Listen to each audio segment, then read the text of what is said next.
here where you're at located now, this community center, that's really how it was started. You know, back in the 60s, this area was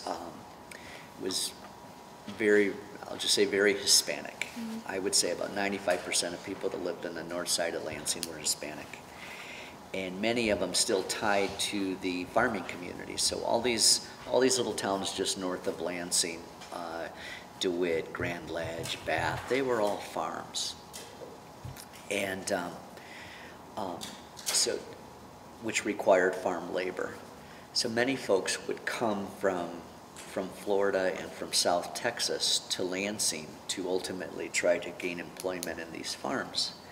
And back in the early 60s, the way that people connected or communicated to where a job opportunity might exist, they would literally come to the north end of town, because this was the word of mouth. Come to the north end of Lansing, drive around the neighborhoods until you see somebody who looks like you, and ask for some help. And it's a whole people helping people type of environment, and that's really kind of how it worked. Many of the folks that lived up here, even though some of them transitioned out of farming and started working manufacturing with, you know, General Motors, Oldsmobile, Pontiac, were all here.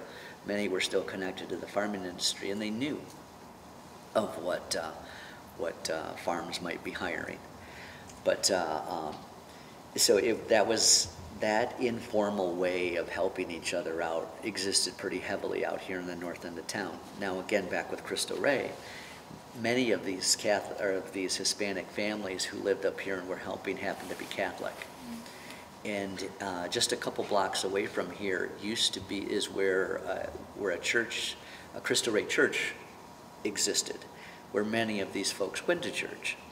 And at some point, some of these established families went to the church and said, hey, look, we're helping a lot of folks here. Do you mind if we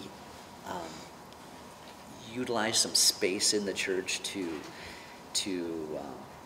keep copies of information, to have extra clothes, baby items, things like that people tend to need when they come up, which the church certainly obliged to do that, and started more formalizing this type of help that existed.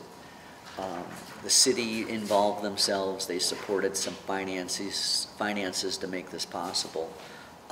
Also put some restrictions on it because they needed a separate entity to then continue this facilitation of help. And that's where this Cristo Rey Community Center came to be.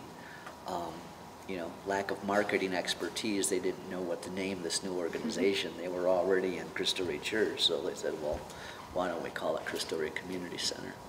But we exist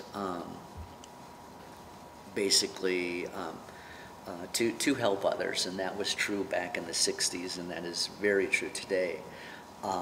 Over the years, we've done a lot of different things, but unfortunately, well, I don't know if it's unfortunately or not, but today we find ourselves very much being a safety net organization, providing basic needs to the community. But sorry, long-winded way to give an example about neighborhood and about communication and about how some things change and yet they still stay the same. There's a lot of stories to be told by folks that come through these doors. There's a lot of stories here, but because people's journeys are unique and different.